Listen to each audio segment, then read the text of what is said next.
Now in Jerusalem, let's tune in to that. And we believe in this partnership of talent. We both seek a better future for our peoples.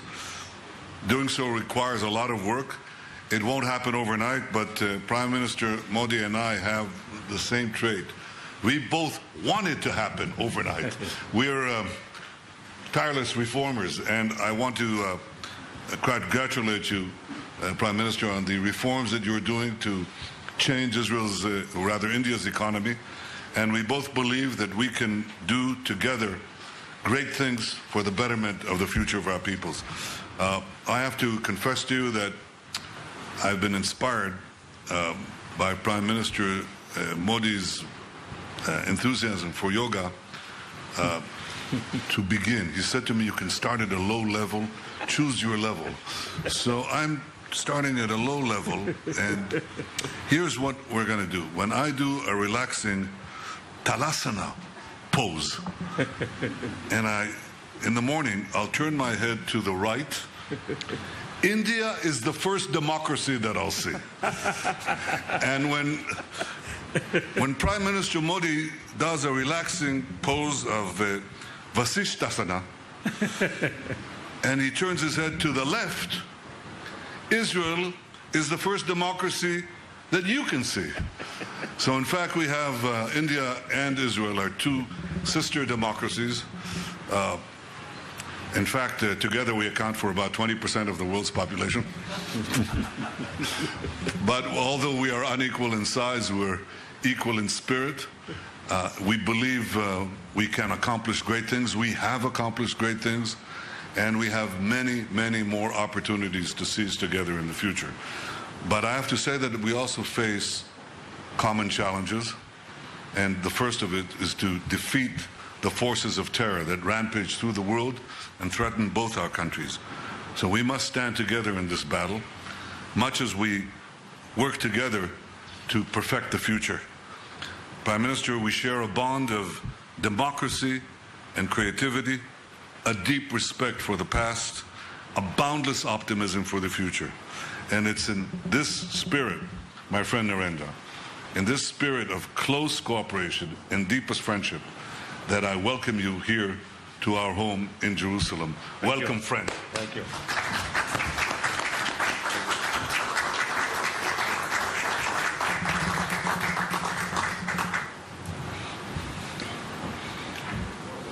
Yadidi Hekar, Prime Minister Netanyahu, friends from the media, I thank Prime Minister Netanyahu and Mrs. Sarah Netanyahu for opening their home to me today. The fullness of their warmth and affection has evoked a feeling of home away from home. It reminds me of our own ethos of hospitality and welcome. I'm most grateful for the warm and generous hospitality. Friends, just a short while back, I laid wreath at Yad Vashem Memorial Museum to remember and honor over 6 million Jewish lives that were lost in the horror of the Holocaust.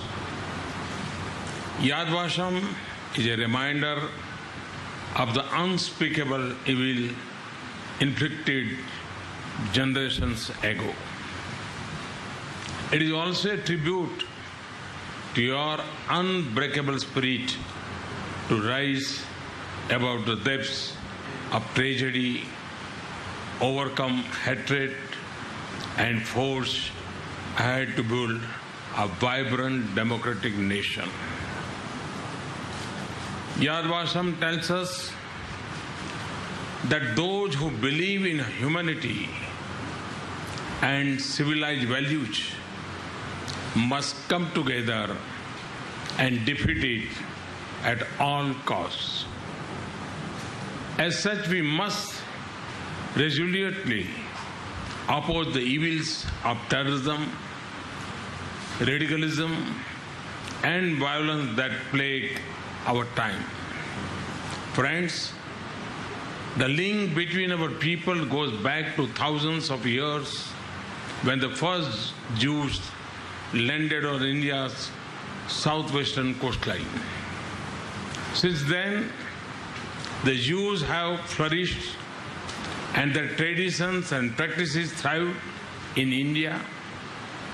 We are proud of Jewish sons and daughters of India like Lieutenant General J.F.R.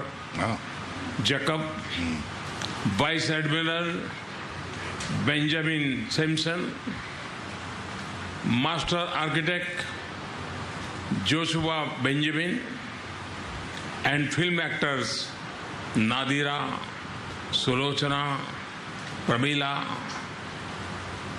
whose diverse contributions have greatly enriched the fabric of Indian society. Indian Jews are a living and vibrant connect to this shared history. My visit to Israel celebrates this ancient bond between communities across both our nations. And I'm happy that I will have occasion to engage with the rich Indian diaspora in Israel later tomorrow. Friends, in modern times, our ties have seen rapid growth since the establishment of our full diplomatic relations a quarter century ago. Common objectives of economic prosperity, strong technology and innovation ties, and the need to secure our society define the space for convergent action between us. Over coming decades, we want to frame a relationship that transforms the landscape of our economic engagement. India is the world's fastest growing large economy. Our focus on using technology and innovation to meet our development priorities provides productive scope to expand our academic, scientific, and research and business links. We also want to put in place a robust security partnership to respond to shared threats to our peace, stability, and prosperity. I will work with Prime Minister Netanyahu to craft and build a clear action agenda to realize these objectives. Once again, let me express my sincere gratitude to Prime Minister Netanyahu and Mrs. Netanyahu for their warm welcome and generous hospitality. Thank you.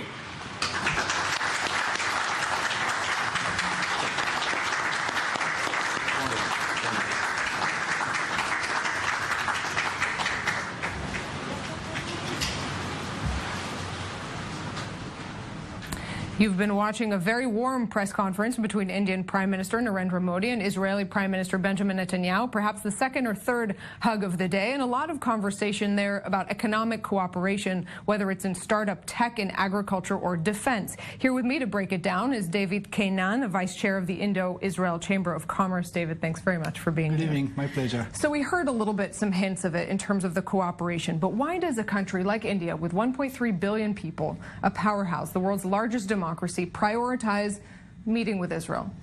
There is a clear, I would say, complementary capabilities in Israel and in India. There are many things which are similar, like the, I would say, the basic culture, which is a long-term culture with, a couple of thousands of years of Jewish versus Hindu culture. But when it comes to the economical side, India brings a lot of scale, the ability to do things in big way, in large projects and so on. And Israel brings innovation and practically the ability to resolve problems which are very hard to be resolved, if possible at all. And that combination, this is what is lacking in India, and this combination is what really brings Israel and India together. If we can bring up some of the numbers of trade, we're talking really massive numbers of trade between them, between all the industries, whether it's defense, security, agriculture. What is the most important thing to be watching? As of now, the largest sector is defense, and the reasons are geopolitical reasons. The fact that India is shifting away from buying Russian defense equipment, but still not in a position to buy from the U.S. and from the Western world. So Israel is, I would say, a native supplier. Of course, China is not an option because China and India are at least potentially are military foes. So and the